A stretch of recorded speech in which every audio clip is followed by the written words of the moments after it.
Nadie lo invitó formalmente, pero él fue. Caminó con la ropa más limpia que tenía, los zapatos gastados y una dignidad que nadie pudo quitarle. Cuando cruzó esa puerta, todos lo miraron como si fuera una broma, como si su presencia ensuciara la alfombra de mármol. Pero él no estaba ahí por casualidad. Durante años, él cuidó de aquel jardín que florecía para gente que nunca lo miró a los ojos. Conocía cada rincón de esa casa, menos uno, el secreto que estaba enterrado entre esas paredes. Lo que sucedió ese día cambió el destino de una familia entera y desenterró verdades que habían sido sepultadas con vergüenza, miedo y silencio. Si crees que ya lo has visto todo, esta historia te va a hacer llorar, te va a hacer enojar, y cuando creas que lo entiendes, te va a romper el corazón de una forma que nunca imaginaste. El sonido del taconeo elegante contra el mármol antiguo de la mansión Castañeda se detuvo cuando Matías cruzó la puerta. Nadie aplaudió, nadie sonrió. Los murmullos se volvieron cuchicheos venenosos. Las risas, esas sí, brotaron como espinas. ¿Qué hace el hijo del jardinero aquí? ¿Vino a podar las bugambilias del salón? Soltó uno de los primos con sorna. Una carcajada contenida se escapó entre los labios pintados de Carlota, la nieta mayor. Matías, con apenas 23 años, tragó en seco. Sus manos sudaban. Dentro de los bolsillos del pantalón remendado y la camisa azul clara, la misma que su abuela planchó con esmero esa mañana, parecía encogerle el pecho de los nervios. Nunca había pisado esa sala, aunque pasó su infancia corriendo entre las plantas del jardín trasero. El olor de la cera vieja en los muebles, el retrato gigante de don Leopoldo en la pared, todo parecía gritar que él no pertenecía a ese lugar.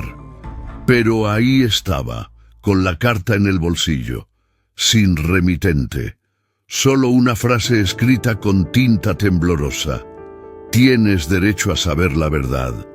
El abogado de la familia, un hombre canoso y meticuloso llamado licenciado Argüelles, ajustó sus lentes y carraspeó. La atención volvió a centrarse en él mientras sostenía un sobre lacrado con el sello de la familia. Era la lectura oficial del testamento de don Leopoldo Castañeda, patriarca de la familia y empresario reconocido en todo Jalisco. Bien, procederé a leer el documento conforme a la voluntad del señor Castañeda, anunció el abogado con tono solemne. Yo, Leopoldo Castañeda Montemayor, en pleno uso de mis facultades, declaro. Los nietos se acomodaron en sus sillones de cuero. Fabián, el hijo mayor, se inclinó hacia adelante con una sonrisa de superioridad. Nadie miraba a Matías, nadie, excepto doña Teresa, la gobernanta, que desde una esquina observaba con los ojos húmedos como quien guarda un secreto antiguo. El abogado detuvo su lectura, respiró hondo y entonces, con voz firme, soltó la bomba. A mi único hijo de sangre, Matías Estrada.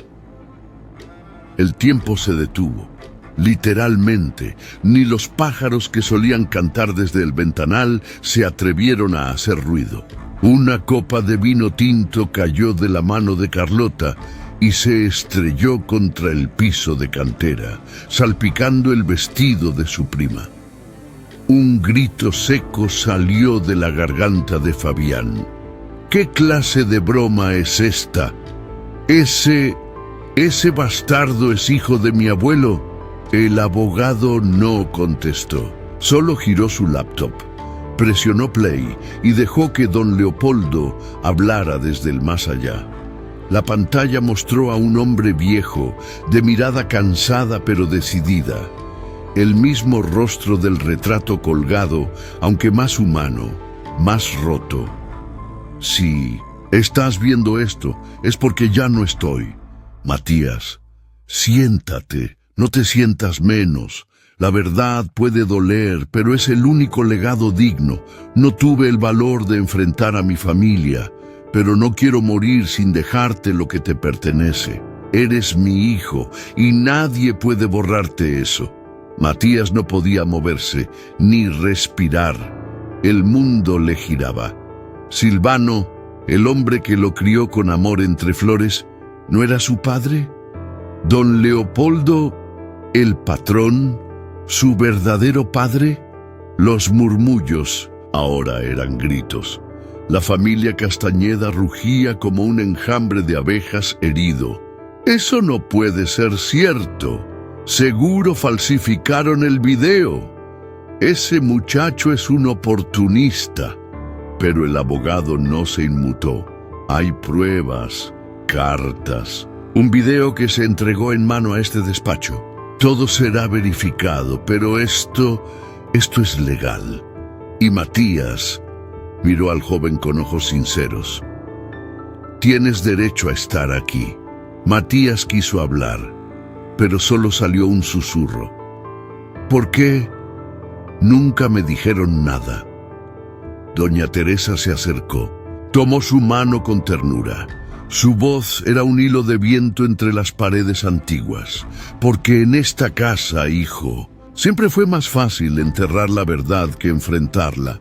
La sala entera parecía desmoronarse. Fabián se abalanzó hacia el abogado, lo empujó, exigía una explicación.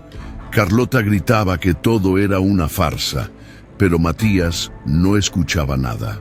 Solo pensaba en su madre, en Inés, la cocinera que desapareció sin dejar rastro cuando él era apenas un niño, y en Silvano, el jardinero que siempre callaba cuando él preguntaba por su origen. Todo estaba al revés. Y, sin embargo, todo hacía sentido. El chico que regaba las rosas era el heredero de la casa. El eco de la revelación aún retumbaba en las paredes de la mansión.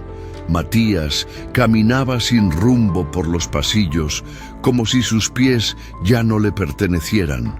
Cada cuadro, cada alfombra, cada jarrón antiguo parecía mirarlo con juicio. «Hijo de sangre», repetía en voz baja, intentando procesar unas palabras que le rompían la realidad en 1000 pedazos.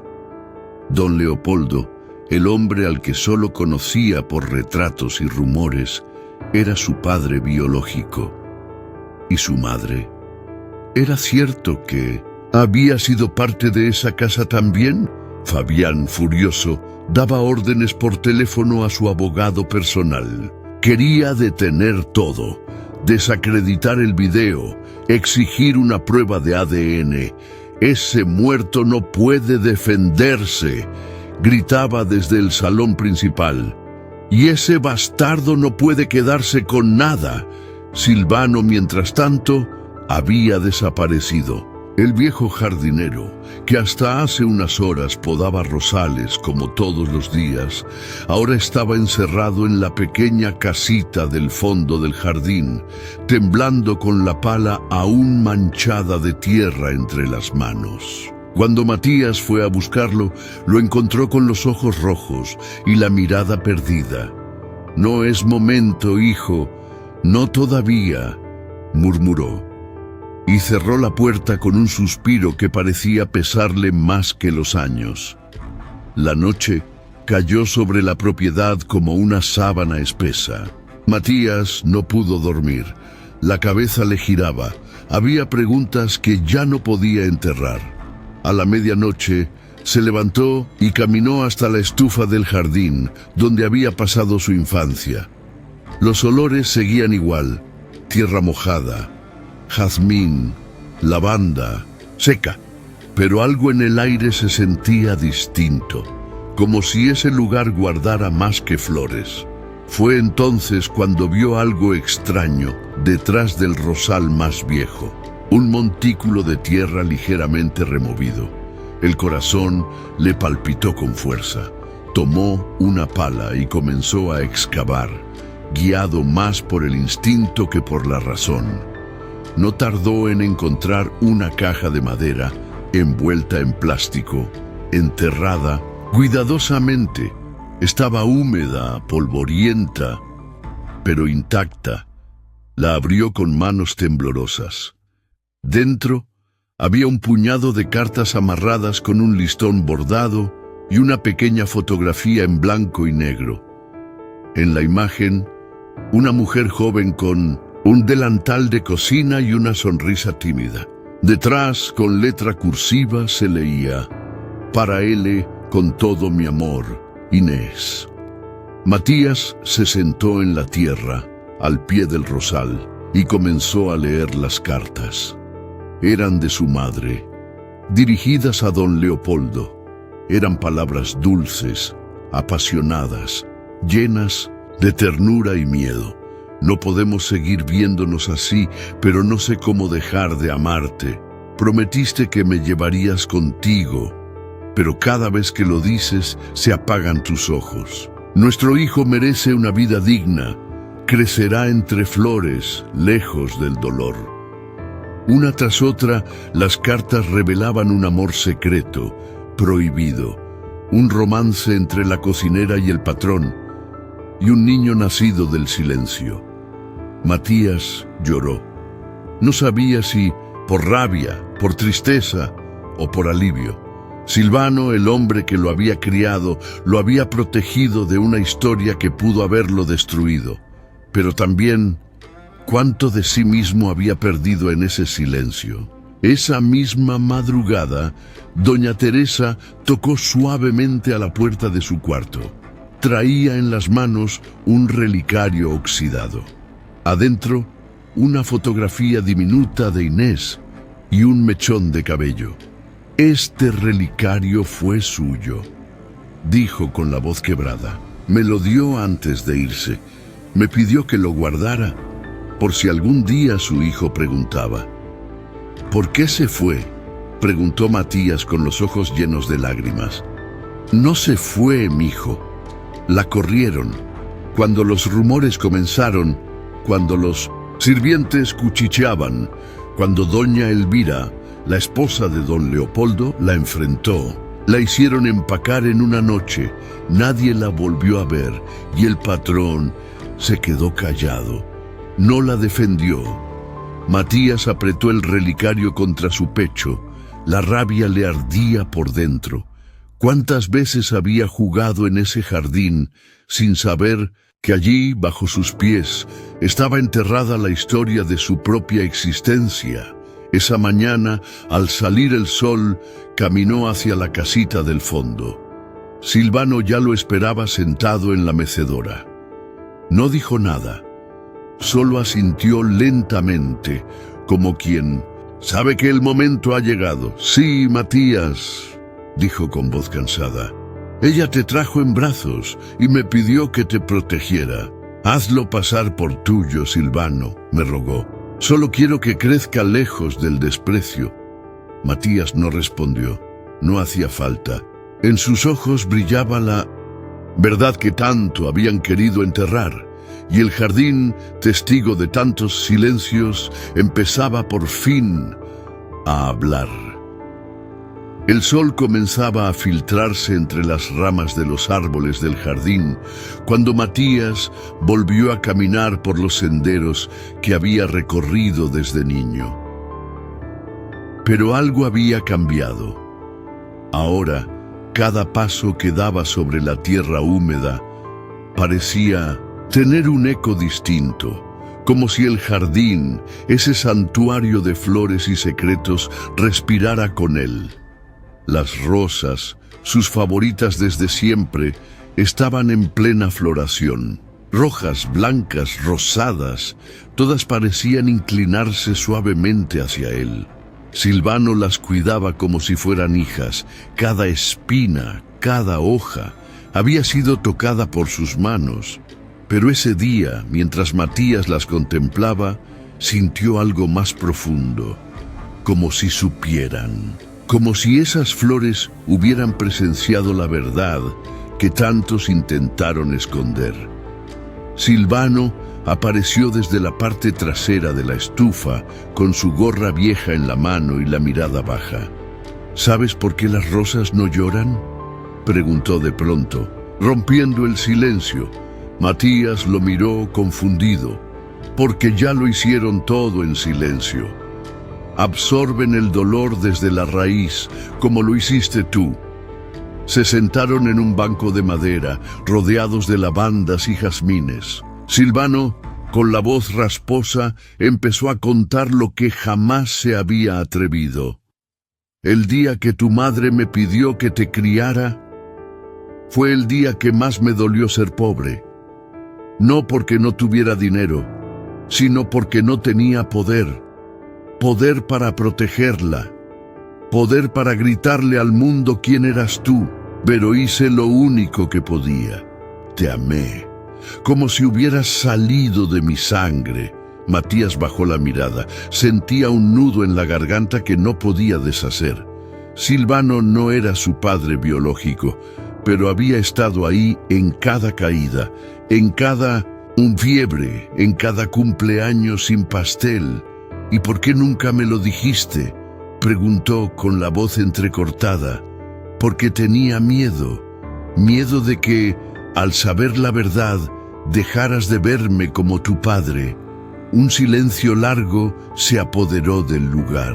Solo se oían las abejas zumbando entre las flores. Mientras tanto, en el interior de la mansión, la guerra apenas comenzaba. Fabián había contratado a un equipo de abogados con trajes importados. Querían impugnar el testamento, acusar a Matías de fraude, incluso de manipulación emocional. «Ese muchacho no es más que un impostor», gritaba frente al licenciado Argüelles. «Un bastardo no puede arrebatarme lo que es mío». La noticia ya había llegado a los medios locales.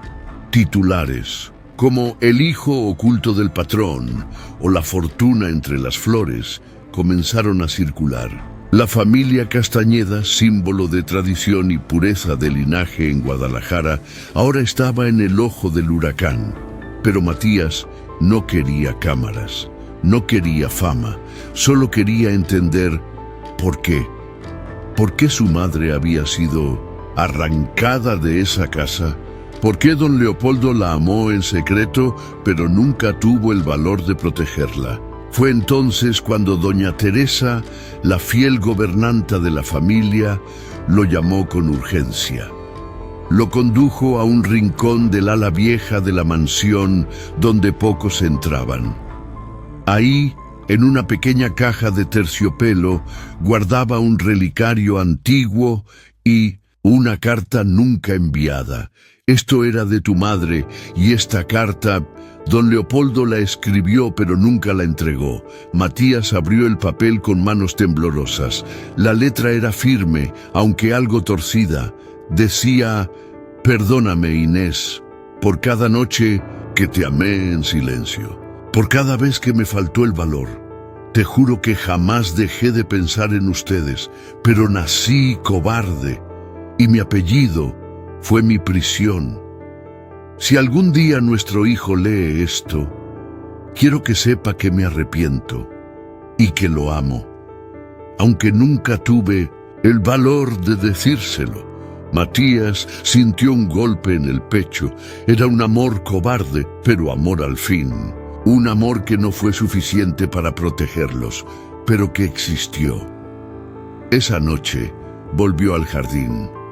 Las rosas brillaban bajo la luna como si supieran que el pasado, por fin, comenzaba a desenterrarse. Se arrodilló frente al rosal donde había encontrado las cartas y susurró: «Mamá, voy a contar tu historia, aunque a ellos les duela. Tú mereces justicia». El viento sopló suave, las flores no hablaron, pero no hizo falta, porque a veces el silencio de las rosas dice más que 1000 palabras.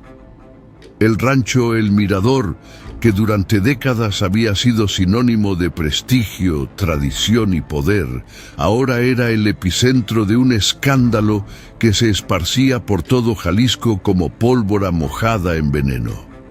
Las cámaras de televisión se apostaban frente a las verjas de hierro forjado, y los drones sobrevolaban la propiedad buscando una imagen del bastardo heredero, como titulaban sin pudor los noticieros sensacionalistas. El hijo del jardinero podría heredar toda la fortuna de los Castañeda, decía la voz grave de un conductor de televisión nacional. ¿Es este el fin de una de las familias más respetadas de Guadalajara? Pero mientras todos hablaban de millones, propiedades y poder, Matías solo pensaba en una sola persona: Inés, la mujer que lo llevó en el vientre, que lo amó en silencio y que fue desterrada sin una despedida. ¿Dónde estaría ella ahora? Habría muerto sola en la pobreza, mientras su hijo crecía entre flores, sin saber la verdad. El abogado Argüelles convocó a una nueva reunión familiar. Esta vez no era privada.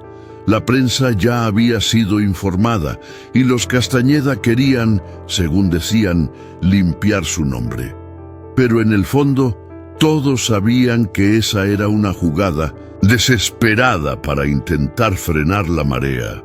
El gran salón de la casa fue acondicionado con sillas ordenadas y una larga mesa central.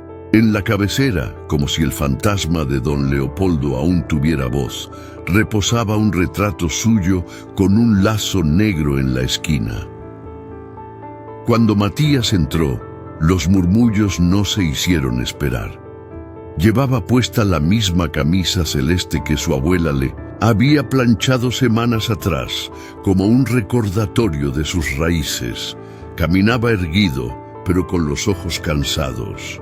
Carlota, con un vestido de seda color vino, lo miró con una sonrisa que parecía simpatía, pero escondía filo.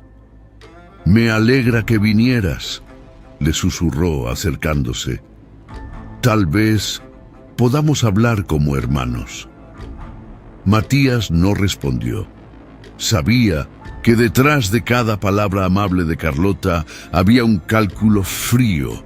El abogado pidió silencio. Con voz clara, reveló una cláusula adicional del testamento que hasta entonces no había sido leída.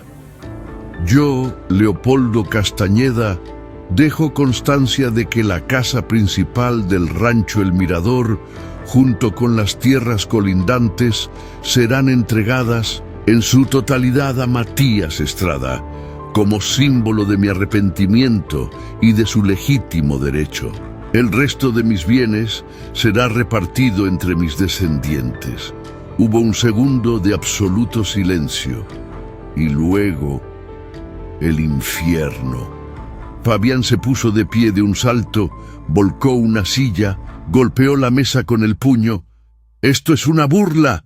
No voy a permitir que un don nadie, que un error de mi padre, se quede con lo que nos pertenece». Carlota intentó calmarlo, pero sus manos temblaban. Algunos primos se alejaron discretamente, como si el escándalo pudiera mancharles la ropa. Las cámaras captaron cada momento. Los flashes cegaban. Los reporteros gritaban preguntas. «Matías, ¿cómo se siente al heredar la mansión?» «Ya sabía que era hijo del patrón. Va a quedarse con todo». Pero Matías no contestó. Solo pensaba en Silvano, que no había ido a la reunión. Esa noche, al regresar a la estufa, lo encontró sentado en la mecedora, con la mirada perdida en el horizonte. «¿Te dijeron que me dejaron la casa?», preguntó Matías con voz baja. Silvano asintió, pero no sonrió. Tenía los ojos llenos de un brillo triste, como si en lugar de alegría sintiera culpa. «Yo no sé si hice lo correcto, hijo», susurró. Te cuidé con amor. Te di todo lo que pude, pero acepté vivir en la mentira. Y ahora tú llevas el peso de una herencia que no es solo tierra y ladrillos, sino una cadena de silencios, de abandonos, de vergüenza. Matías se arrodilló frente a él. Le tomó las manos. Tú fuiste el único que estuvo ahí cuando más lo necesitaba. Eso vale más que cualquier apellido. Silvano lo miró con lágrimas resbalando por las arrugas. Perdóname por no haber sido valiente. No tienes nada que perdonar, dijo Matías, porque tú sí me escogiste. Esa noche, Matías subió al cuarto que alguna vez había sido de huéspedes y que ahora por ley era suyo. Pero no se sintió dueño de nada. Se sentía huésped de una historia que no pidió vivir. El techo era el mismo bajo el cual su madre fue callada. Las paredes guardaban los gritos que nunca se dijeron, y el suelo aún vibraba con los pasos de los que lo despreciaban. Miró por la ventana hacia el jardín.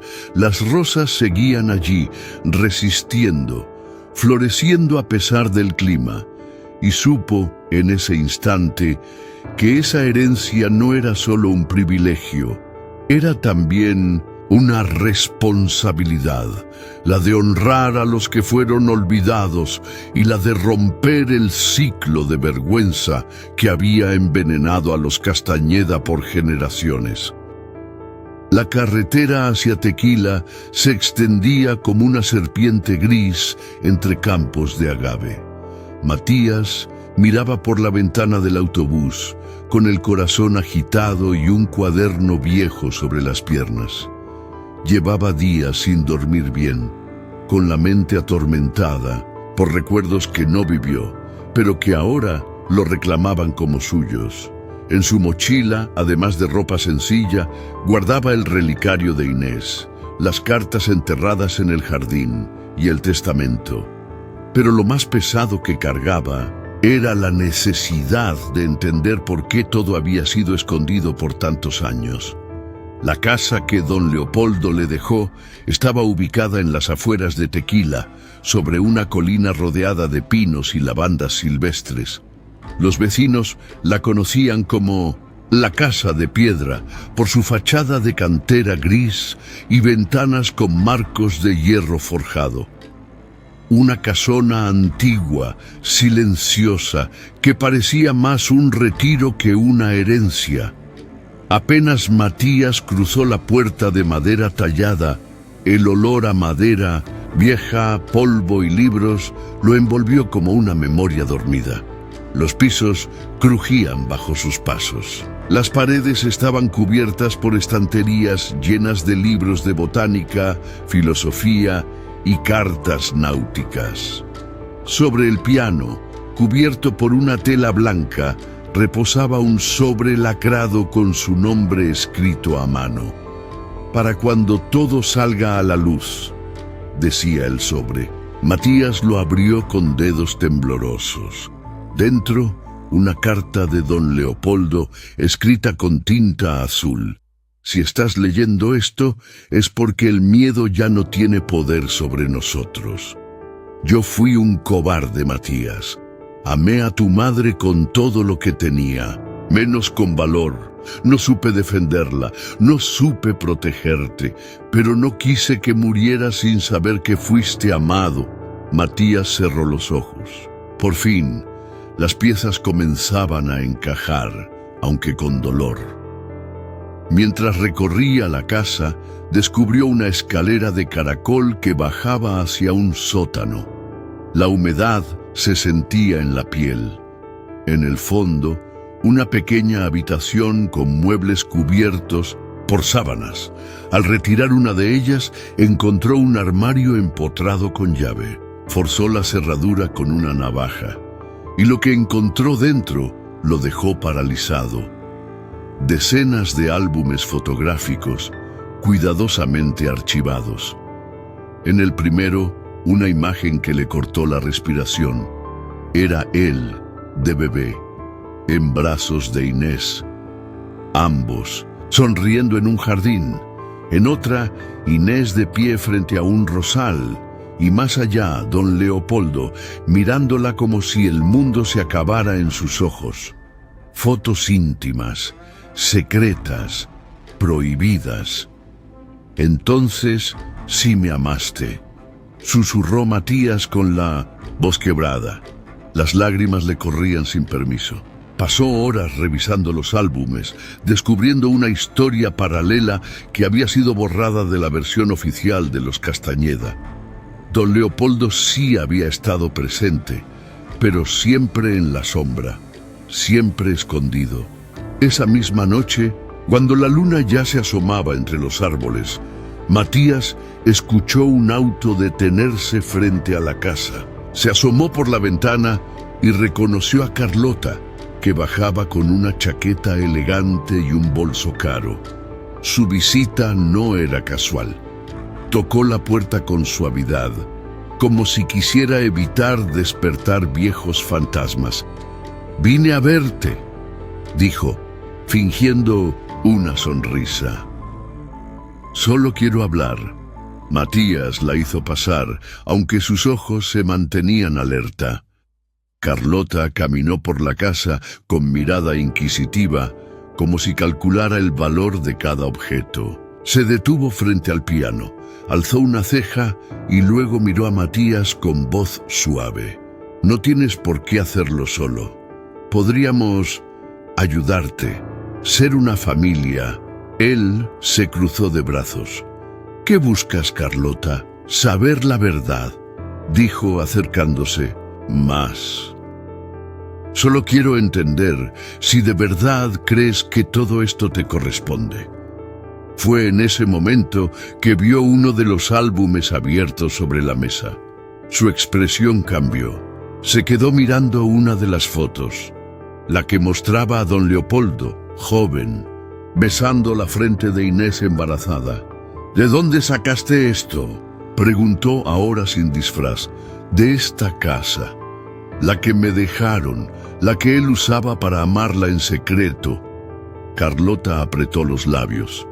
Su máscara cayó por un instante y entonces cambió de estrategia. Caminó hacia Matías y puso su mano sobre su brazo. «Tal vez podamos llevarnos bien. Después de todo, el pasado ya no se puede cambiar y eres atractivo, más de lo que imaginaba». Matías se apartó de inmediato. «No te atrevas», le dijo sin alzar la voz. «No me odias por ser pobre. Me odias porque represento la verdad que destruye sus mentiras». Carlota se fue sin decir más. Pero mientras salía, sus ojos destilaban veneno. Matías cerró la puerta y apoyó la frente contra la madera. Por primera vez entendía que la riqueza no era lo que destruía a las personas. Era el miedo de perder lo que creían suyo por derecho, aunque estuviera fundado en el engaño. Esa noche, dormido sobre un sillón, soñó con su madre entre rosas, y al despertar, supo que la herencia más difícil no eran las propiedades. Era lo que ahora llevaba en la sangre, la historia enterrada que debía salir a la luz, aunque doliera. La mañana amaneció con una bruma espesa sobre los campos de tequila. Matías despertó con los ojos hinchados y la espalda adolorida por haber dormido en el viejo sillón de la sala. La casa de piedra crujía como si respirara, como si por fin, después de tantos años de silencio, se permitiera hablar. Decidió abrir las ventanas y dejar entrar la luz. Quería observar cada rincón, no solo por curiosidad, sino porque algo dentro de él le decía que aún quedaban secretos escondidos entre esas paredes. Caminó por el pasillo principal, donde colgaban cuadros antiguos de paisajes y retratos, formales de ancestros Castañeda. Pero hubo uno que le llamó la atención. Estaba cubierto por una sábana blanca, colgado justo frente a la escalera. No tenía marco dorado ni placas con nombres. Se notaba que alguien, en algún momento, quiso ocultarlo a propósito. Matías se acercó, tomó aire y retiró la tela con cuidado. Lo que vio le quitó el aliento. Era una pintura al óleo, grande, en tonos cálidos. Mostraba a una mujer joven sentada en un banco de madera, con un delantal blanco y una flor en la oreja. En su regazo, un bebé de mejillas redondas dormía plácidamente. Los ojos de la mujer eran los de Inés. Y el bebé era él. Pero lo que más lo conmovió fue la firma en la esquina inferior derecha, L.C. Don Leopoldo Castañeda. Él mismo había pintado ese cuadro. Lo había hecho en secreto. Y en lugar de destruirlo, lo escondió, como quien guarda un pedazo del alma que no puede confesar en voz alta. Matías se sentó frente a la pintura por largos minutos. Sintió que lo miraban, que su madre lo miraba, que su padre, en cada trazo, había dejado un rastro de remordimiento. ¿Por qué esconder algo tan bello? ¿Por qué no colgarlo en la mansión? ¿Por qué seguir enterrando la verdad si el amor ya había sucedido? Pero no era tiempo para responder esas preguntas. Afuera, el mundo seguía girando, y dentro de la familia Castañeda, los planes oscuros no descansaban. En la mansión de Guadalajara, Fabián y Carlota se reunían con un psiquiatra privado y un abogado nuevo. Ambos lucían tensos, pero determinados. La única forma de frenar a ese muchacho, dijo Fabián con voz baja, es declarar que no está en sus cabales, que se obsesionó con una historia falsa, que vive una fantasía peligrosa. ¿Estás diciendo que lo declaremos mentalmente inestable?, preguntó Carlota con una mezcla de miedo y ambición. Exacto. Nadie le va a creer a un jardinero trastornado que dice ser heredero por amor. Vamos a hacer que parezca que se lo inventó todo, y así lo hicieron. Presentaron una solicitud para que una trabajadora social visitara a Matías en Tequila. La intención era clara: construir un caso para despojarlo legalmente de su herencia, alegando incapacidad mental. Días después, Matías recibió a la asistente social sin sospechar nada. Era una mujer de rostro amable, unos 50 años, llamada Beatriz. Vengo a hacer una evaluación de rutina sobre tu situación legal, explicó. Nada de qué preocuparse. Matías la invitó a pasar. Le ofreció café, le mostró la casa, los documentos, las cartas. Le habló de Inés, de Silvano, del testamento y del cuadro recién descubierto. No se ocultó, no exageró, solo habló con el corazón. Beatriz lo escuchó en silencio. Tomaba notas, pero no tenía la actitud fría de otros burócratas. En un momento se quedó mirando el cuadro de Inés con los ojos aguados. ¿Sabe?, dijo de pronto. Mi madre trabajó como cocinera en esa casa hace muchos años. Conoció a Inés. Decía que era la mujer más dulce que había pisado esa cocina, que tenía una risa que curaba. Matías sintió que algo se rompía. No estaba solo. Alguien más la recordaba. Alguien más confirmaba que su madre sí existió, sí amó, sí fue amada. Ella hablaba mucho de un hijo, agregó Beatriz. Decía que quería que creciera libre, que nunca se sintiera menos. Al final de la visita, Beatriz no llenó los formularios como Fabián esperaba. En su informe escribió que Matías estaba lúcido, centrado y que su historia merecía ser escuchada. La noticia no tardó en llegar a los medios. Esta vez el tono había cambiado. Es el bastardo, el heredero más digno. Titulaban en Matías. Empezó a recibir cartas de apoyo, mensajes en redes sociales, incluso llamadas de políticos locales queriendo apoyar su causa. Pero él no se deslumbró. Seguía con el alma rota, buscando una sola cosa: a su madre. Así, una tarde sin avisar, tomó un autobús hacia Zapopan. Tenía una pista, una dirección, un nombre escrito en una carta vieja. Quería encontrar su tumba, quería saber dónde descansaba la mujer que lo había dado todo por él.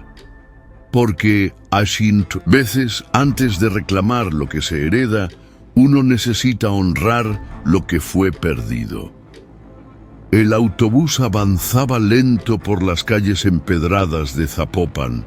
Las ventanas empañadas dejaban ver un barrio viejo, con casitas de una sola planta, postes torcidos y techos de lámina. Matías apretaba entre sus dedos un papel doblado, una dirección escrita a mano, encontrada entre las cartas escondidas. Nadie había hablado abiertamente del destino de Inés, solo rumores, solo susurros en pasillos olvidados. Pero él ya no quería versiones, quería verdad, quería verla, o al menos saber dónde descansaba la mujer que le dio la vida. Bajó en una pequeña placita donde un grupo de ancianos jugaba lotería bajo un árbol enorme de jacarandas. Preguntó por la dirección. Algunos lo miraron raro, otros bajaron. La mirada como si el nombre que llevaba en los labios aún doliera después de tantos años. Inés, Inés la cocinera, murmuró una señora de cabello blanco con un rosario colgando del cuello. Sí, yo la conocí. Murió hace muchos años, sin nadie, pero siempre hablaba de un niño que soñaba con jardines. Matías sintió cómo se le encogía el alma. ¿Sabe dónde está enterrada? La señora asintió con un gesto suave. En el panteón viejo, donde entierran a los que nadie reclama. Pero ella pidió una cruz de hierro y una frase que yo misma le tallé.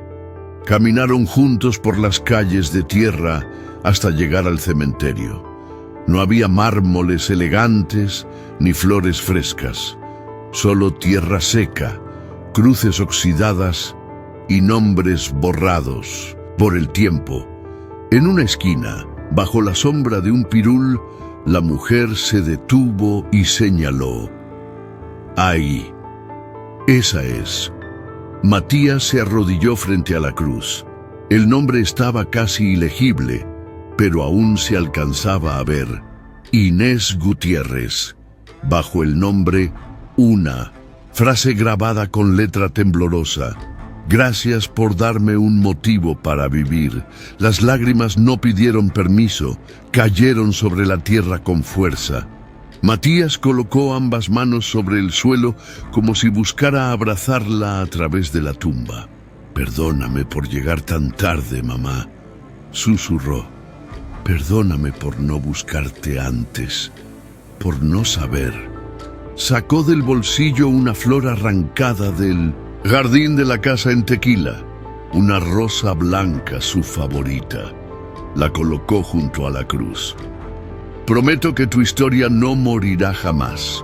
Aunque ellos te hayan borrado, yo te voy a levantar con cada palabra. La señora, que lo miraba a distancia, se acercó lentamente y colocó una mano en su hombro. Ella decía que te amaba más que a la vida, que te dio todo lo que tenía. Y aún así, la vida no le alcanzó. Matías se quedó largo rato allí. No quiso fotos ni recuerdos, solo silencio, solo lágrimas. Porque a veces el dolor necesita espacio para gritar sin ruido. Días después, una vecina del barrio tomó una fotografía de la tumba. En ella, la flor blanca seguía allí, y aunque nadie la había regado, brotó una pequeña planta a su lado, como si la tierra, al fin, respondiera al llamado del amor enterrado.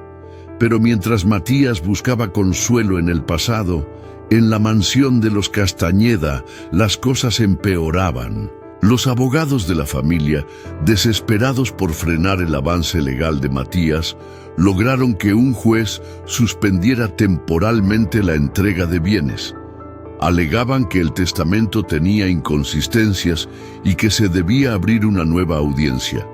No, vamos a permitir que ese muchacho se quede con todo, decía Fabián, con los ojos desorbitados. Él no es uno de nosotros, pero lo que Fabián no notaba era que la familia comenzaba a desmoronarse desde dentro. Carlota ya no compartía sus estrategias. Algo en ella había cambiado desde su última visita a Tequila.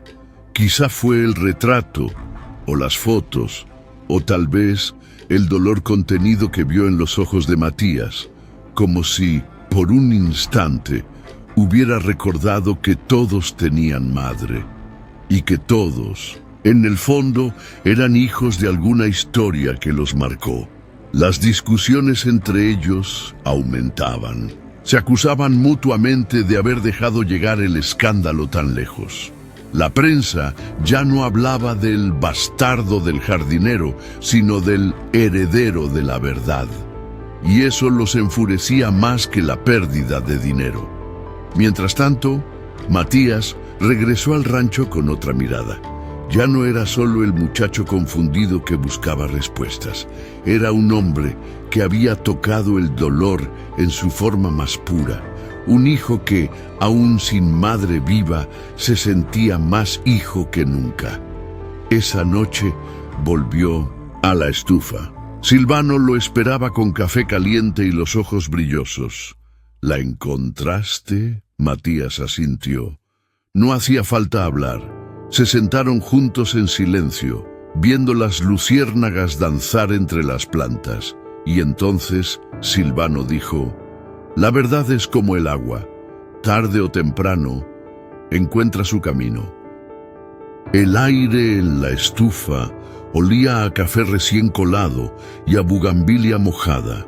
Una ligera llovizna caía sobre el rancho El Mirador, empapando los ladrillos viejos y dejando un olor a tierra que Matías conocía desde niño.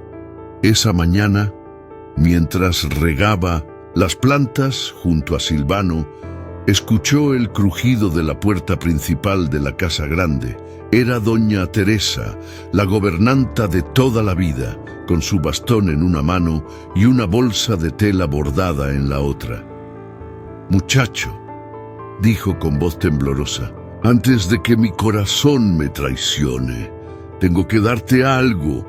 Matías dejó la manguera y corrió hacia ella. La ayudó a sentarse bajo la pérgola, junto al rosal más antiguo, donde su madre solía sentarse a descansar. Doña Teresa temblaba. Su piel, marcada por los años, tenía ese tono cenizo que anuncia que el cuerpo ya no aguanta mucho más. Pero en sus ojos aún brillaba una lucidez que no se rendía. «Guarda esto. Es de tu madre. Lo escondí durante años, por miedo, pero ya no más». Abrió la bolsa y sacó un cuaderno viejo, forrado con tela de cocina. Estaba amarillento por el tiempo y atado con una cinta roja. «¿Es?»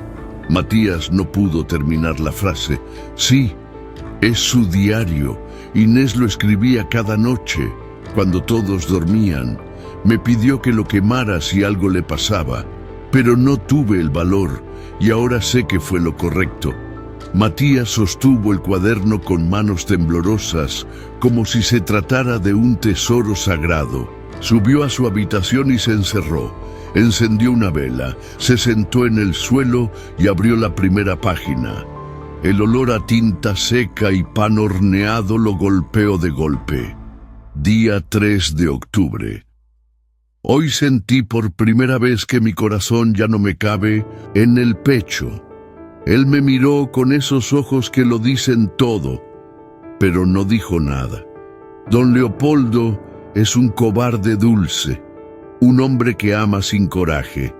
Pasó página tras página, sumergiéndose en la voz de su madre. Había ternura, miedo, esperanza. Contaba cómo cada mirada con don Leopoldo era un secreto, cómo se escondían en la despensa para besarse, cómo él prometía entre susurros que algún día dejaría todo por ella. Me dice que me va a llevar lejos, a Veracruz, que pondremos una fonda cerca del mar. Yo quiero creerle, pero cada vez que la señora Elvira lo llama, él se va sin mirar atrás. En otro fragmento, hablaba del embarazo. Sentí mariposas y luego náuseas.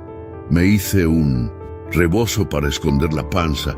Nadie debe saberlo, solo Teresa y Silvano. Él me juró que lo criaría como suyo si algo me pasa. Qué noble es ese hombre, un ángel disfrazado de jardinero. Matías leía sin parar, con lágrimas corriendo por su rostro. Se sintió más cerca de Inés que nunca. Era como si su madre le hablara desde el más allá, contándole su historia con cada trazo de tinta. En una de las últimas páginas, encontró algo que lo desgarró por dentro. Hoy escribí una carta para Leopoldo. Quiero que se la dé a nuestro hijo cuando crezca, pero no me atrevo a dársela. Aún espero que sea él quien tome valor y hable, pero sé que no lo hará. Él ama, pero su apellido le pesa más que el alma. Esa carta nunca fue entregada. Matías la buscó entre las páginas, pero no estaba. Quizá fue destruida, o tal vez don Leopoldo la guardó en otro lugar, pero no importaba. Ya no necesitaba leerla. El diario hablaba por sí solo. Esa noche bajó al jardín con el cuaderno en la mano. Silvano lo esperaba junto a la fuente, con los ojos llenos de preguntas. ¿La leíste? Matías asintió. Ella era fuerte, mucho más que todos los Castañeda juntos. Lo sé, susurró Silvano. Y tú también lo eres. Mientras tanto, en la mansión, los preparativos para la audiencia judicial avanzaban con rapidez. El juez había aceptado reabrir el caso y Fabián estaba dispuesto a todo. No importa si tiene un diario o una pintura o 20 cartas de amor, gruñía a su abogado. Vamos a pedir un examen de ADN. Quiero que lo hagan frente a la corte, que todos vean que es un fraude. Pero lo que Fabián no sabía era que el mismo testamento de don Leopoldo incluía una cláusula que aceptaba los resultados de un video pregrabado como voluntad final. Y en ese video estaba la verdad. Mientras el mundo legal se preparaba para una guerra de poder, Matías, en cambio, preparaba su corazón, no para pelear, sino para honrar, porque ahora lo entendía todo. Él no era un accidente ni una vergüenza. Era el fruto de un amor real, aunque escondido. Un amor que no necesitó aplausos, pero que dejó raíces más profundas que cualquier apellido de familia. El día amaneció gris en Guadalajara. El cielo nublado parecía reflejar la tensión que se sentía en el aire. Desde temprano, las cámaras de televisión ya estaban instaladas frente al edificio del Poder Judicial. Periodistas, fotógrafos y curiosos se agolpaban a las afueras, esperando capturar el rostro del joven que había puesto en jaque a una de las familias más poderosas del estado. Los titulares ya recorrían los noticieros. Hoy se decide si Matías Estrada es Castañeda de sangre o solo de escándalo. Matías llegó acompañado solo por su abogada y Silvano, que insistió en estar presente a pesar de su salud frágil. Vestía una camisa blanca sencilla, sin marcas, sin corbata. Caminaba con la frente en alto, pero el corazón le latía con fuerza, no por miedo a perder, sino por lo que ese juicio representaba, un cierre, una verdad sin maquillaje. Dentro de la sala ya esperaban Fabián y Carlota, junto con un equipo de abogados, de trajes oscuros y miradas afiladas. Fabián nos saludó. Lo miró con desdén, como si su sola presencia le resultara insoportable. «Hoy se cae tu teatro», murmuró entre dientes. «Bastardo». Matías lo escuchó, pero no respondió. Ya no necesitaba defenderse con palabras. Había aprendido que el silencio, cuando está lleno de verdad, tiene más fuerza que cualquier grito. El juez, un hombre de rostro serio y voz seca, pidió orden. La audiencia comenzó con la exposición de las partes. La abogada de Matías presentó primero las cartas, el testamento, el retrato pintado, el diario de Inés. Cada prueba era una piedra derribando la muralla de mentiras, pero el momento más impactante fue cuando encendieron el proyector y en la pantalla apareció Don Leopoldo, en un video grabado meses antes de su muerte. «A mis hijos legales les dejé lo que la ley dicta, pero a mi único hijo de sangre le dejo mi arrepentimiento, porque él no pidió nacer en silencio, porque yo lo amé como no supe amar a nadie. Matías Estrada, eres mi mayor legado, el que nació entre rosas, y cargo con mi cobardía, perdóname». En la sala se hizo un silencio tan profundo que se podían oír los flashes de las cámaras. Carlota bajó la mirada. Fabián apretó los puños. El juez asintió lentamente. Se procederá con la prueba de ADN, como lo solicitó la parte demandante, pero este tribunal ya cuenta con evidencias contundentes de vínculo biológico y voluntad testamentaria. El examen se realizó ahí mismo, frente a todos. Un médico forense extrajo una muestra de saliva de Matías y la comparó con una que había sido resguardada en el laboratorio judicial, tomada de objetos personales de don Leopoldo. 2 horas después, los resultados llegaron. Coincidencia. Genética del 99.98%. Matías Estrada es hijo biológico de Leopoldo Castañeda Montemayor. El murmullo en la sala fue instantáneo. Algunos se tapaban la boca, otros simplemente no sabían cómo reaccionar. Matías, en cambio, cerró los ojos y respiró hondo.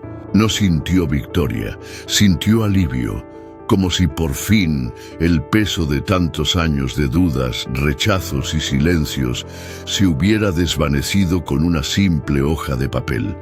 Fabián se levantó furioso, lanzó su portafolio contra el piso y tuvo que ser contenido por 2 de sus abogados. «¡Esto es una farsa! Él no merece nada, nada». El juez lo reprendió y la sala fue desalojada. Afuera, la prensa ya lo esperaba. «Matías, ¿qué hará ahora que es el único heredero reconocido? ¿Demandará a la familia Castañeda? ¿Qué siente al saber que su padre sí lo amó?» Pero Matías no contestó. Solo caminó hacia el auto donde Silvano lo esperaba. Antes de subir, volteó a ver a Carlota. Ella lo miraba a la distancia, con lágrimas en los ojos. No de rabia, sino de vergüenza. Cuando Matías pasó a su lado, ella le susurró: «Perdón por no haberte creído, por haber sido como ellos». Él no respondió, pero la miró con compasión, porque entendía que el odio muchas veces es solo una forma torpe de proteger lo que uno cree que le pertenece. En la banca del fondo del tribunal, doña Teresa, en su silla de ruedas, soltó un suspiro largo. Sus ojos viejos brillaban de emoción. Se persignó lentamente y murmuró: «Por fin, se hizo justicia, pero ojalá no les cueste el alma, porque hay verdades que liberan, pero también duelen. Y el precio de romper el silencio no siempre es la paz».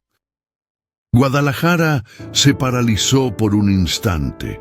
El joven jardinero, el muchacho de camisa remendada y corazón herido, acababa de ser reconocido públicamente como el único hijo biológico de don Leopoldo Castañeda. La noticia no tardó en recorrer noticieros, radios y redes sociales. «El bastardo es el legítimo», decían los titulares con morbo, pero también con asombro. Matías Estrada ya no era un rumor, era un nombre que comenzaba a escribir su propia historia.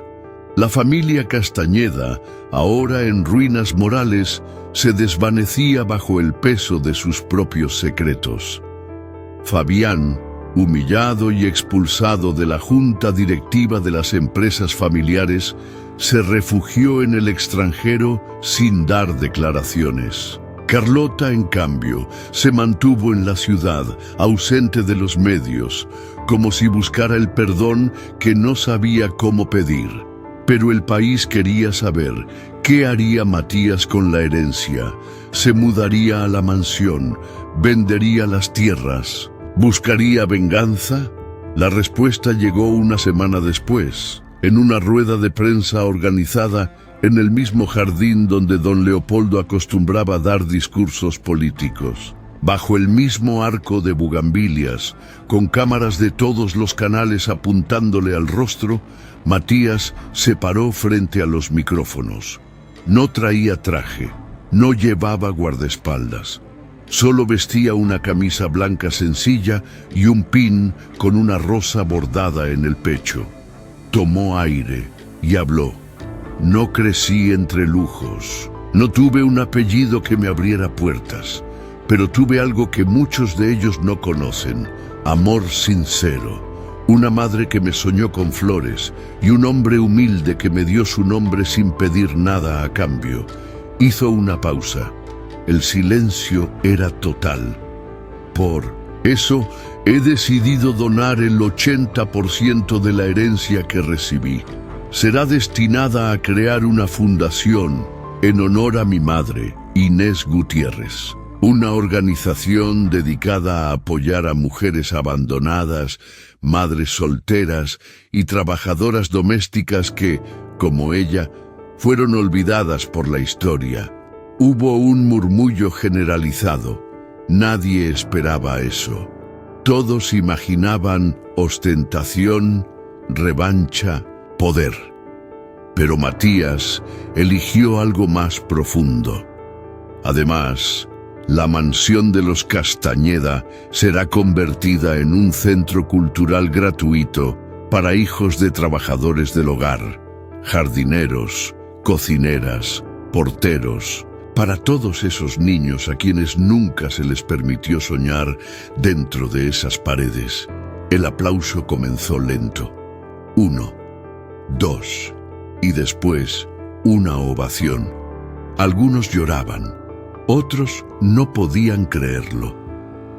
Días después, las puertas de la mansión se abrieron por primera vez a los hijos de los invisibles. En las paredes donde antes solo colgaban retratos de linajes, ahora había dibujos de niños, poemas, fotografías de mujeres trabajadoras y una placa con letras doradas que decía: «Aquí florecen los que nunca fueron vistos».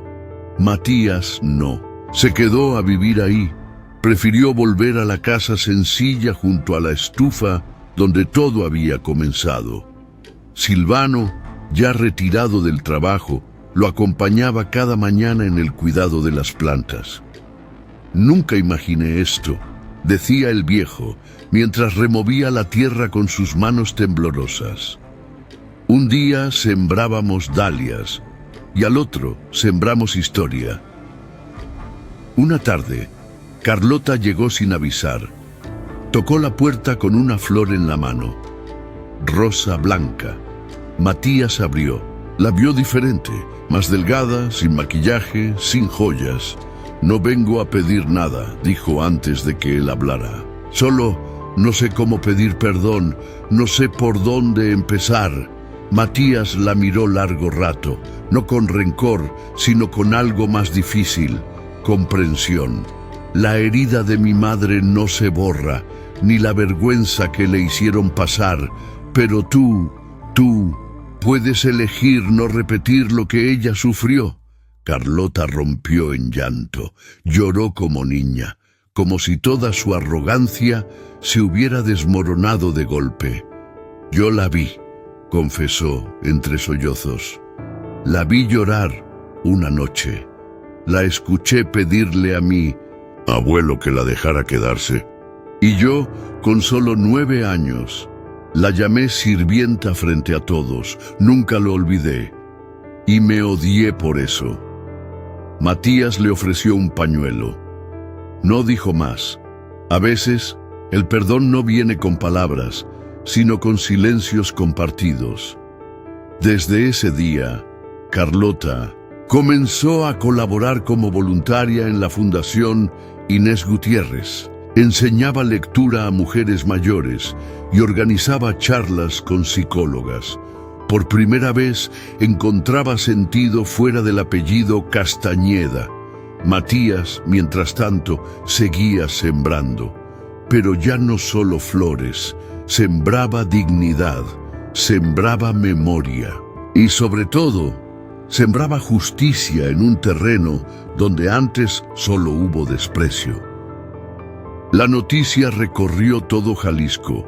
Matías Estrada, el hijo del jardinero, ahora era también el heredero que había transformado la mansión de los Castañeda en un espacio para los invisibles. Pero lejos del ruido de la prensa, del escándalo social y del revuelo en las redes, Matías vivía en silencio. Un silencio distinto, no como el que le impusieron durante años, sino uno propio, tranquilo, profundo, como el que hay en un jardín al amanecer. La Fundación Inés Gutiérrez crecía rápidamente. Niños que antes cuidaban a sus hermanitos, mientras sus madres limpiaban casas, ahora tenían acceso a libros, talleres de arte, música y comida caliente. Mujeres mayores aprendían a leer por primera vez, y jóvenes madres encontraban ahí consuelo y acompañamiento. La transformación no estaba solo en los muros de la mansión, sino en las vidas que tocaba. La gente lo llamaba Don Matías, pero él seguía regando las flores cada mañana, ensuciándose las manos con tierra, saludando con una sonrisa tímida.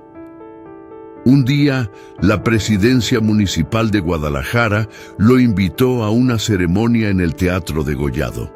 Le iban a entregar una medalla por su contribución social y humanitaria. El evento era importante, con invitados de renombre y transmisión en vivo. Pero Matías declinó la invitación. «La mayor medalla que puedo recibir», dijo a la alcaldesa, «es ver a un niño que antes barría banquetas, entrar a una biblioteca y elegir su primer libro». Y así fue. No hubo discursos ni flashazos para él esa noche. Solo un atardecer tranquilo en su jardín, viendo cómo una mariposa se posaba sobre un girasol. Carlota, por su parte, se había vuelto una figura clave en la fundación. Ya no usaba tacones ni ropa de diseñador. Había cambiado los salones de gala por los talleres comunitarios. Enseñaba manualidades a mujeres que, como Inés, habían sido empleadas domésticas sin derechos ni reconocimiento. A veces, Matías la observaba en silencio, no porque dudara de su cambio, sino porque le costaba aceptar que el alma también puede florecer en quien antes solo lanzaba espinas. Fabián, en cambio, había desaparecido del panorama. Nadie sabía si estaba en el extranjero o escondido en alguna finca lejos del escarnio público. Lo último que se supo fue que había vendido su parte de la empresa familiar para pagar deudas legales y que había sido denunciado por evasión fiscal. El apellido Castañeda, que antes abría puertas, ahora pesaba como una sombra. Pero la paz que Matías comenzaba a construir se vio sacudida por una noticia inesperada. Silvano, su padre del alma, había enfermado. El hombre fuerte, de manos grandes y espalda recta, ahora estaba encorvado en una cama del hospital civil. Los doctores hablaban de un fallo multisistémico. El cuerpo, simplemente, se estaba apagando. Matías no se despegó de él ni un segundo. Le leía pasajes del diario de Inés. Le contaba cómo estaba floreciendo el jardín. Le hablaba de los niños que jugaban en la fuente que él mismo construyó años atrás. ¿Te acuerdas, Silvano? Tú hiciste eso con tus manos. Nadie lo menciona, pero yo lo sé. Yo lo veo cada día. Silvano, con voz baja, respondió: lo hice por ti, porque eras la semilla que Inés me confió. Y cuando uno ama, hijo, no necesita aplausos, solo necesita saber que sembró bien. Las enfermeras lo observaban con ternura. Decían que en las madrugadas Silvano murmuraba nombres de flores, como si aún estuviera podando bugambilias en su mente. Una noche, Matías se inclinó junto a él, con lágrimas en los ojos. Tú no fuiste mi padre de sangre, pero fuiste el único que se quedó cuando todos me dieron la espalda. Silvano sonrió débilmente. Te cuidé con amor, como ella me pidió. Y esa fue su última frase. Cerró los ojos sin dolor, como quien ya cumplió su misión y se entrega a la tierra que tanto amó. El funeral fue sencillo, sin pompas ni flores compradas, solo rosas del jardín, las que él mismo plantó. Decenas de mujeres y niños de la fundación asistieron. Algunos llevaban pancartas que decían: gracias, Silvano, por sembrar dignidad. Matías lloró como niño, pero no de desesperación, lloró con gratitud, porque entendió que en medio de tanto abandono, él siempre tuvo un hogar. Los brazos de un hombre que, sin tener su sangre, le dio toda su vida. Días después, en una entrevista radial que le insistieron en dar, Matías dijo algo que se volvió frase de impacto en todo el país. Perdonar no es olvidar, es dejar de cargar. Y gracias a Silvano yo ya no cargo con el odio, cargo con amor. Y en esa frase muchos encontraron consuelo, porque hay silencios que matan, pero también hay silencios que sanan. Y el de Matías, el de su jardín, el de su alma, hablaba más fuerte que cualquier apellido grabado en piedra. Era primavera en Tequila. El cielo se pintaba de azul profundo y el aire cargaba el perfume de las flores que Matías y Silvano alguna vez plantaron con las manos desnudas. El antiguo rancho, el mirador, aquel que un día fue símbolo de poder y exclusión, ahora rebosaba vida.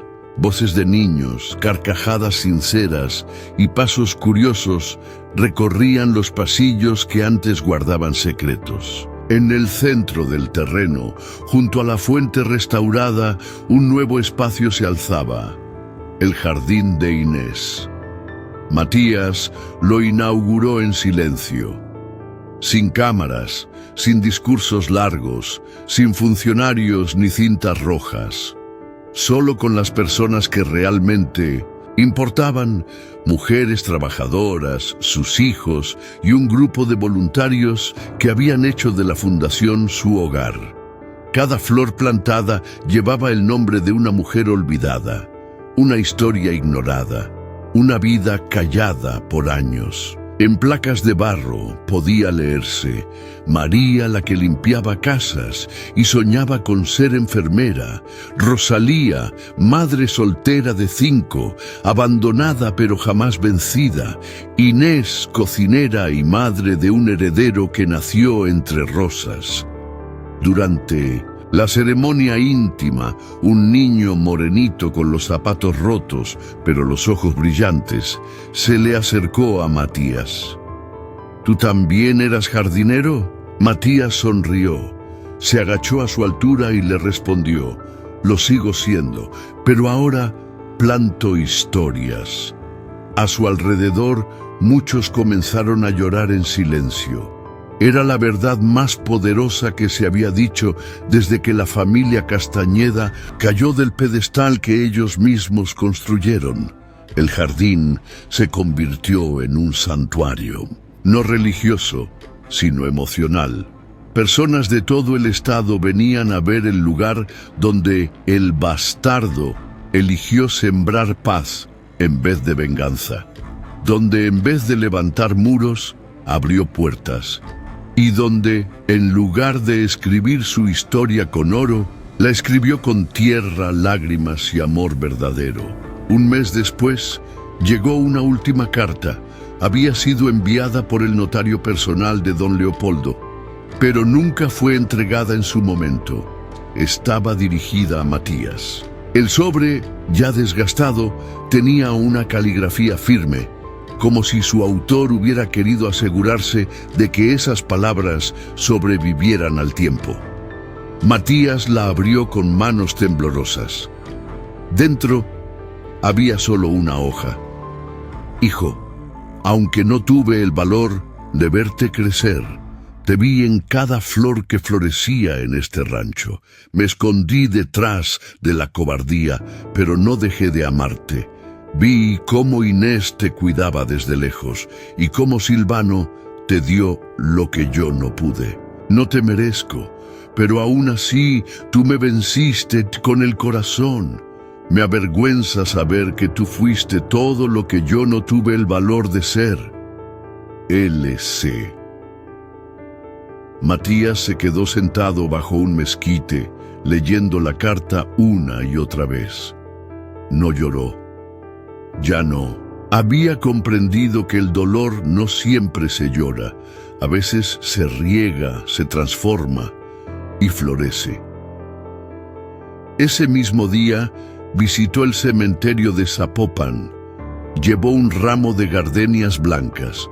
Se arrodilló frente a la cruz de hierro de su madre y con voz firme le habló. Lo logré, mamá.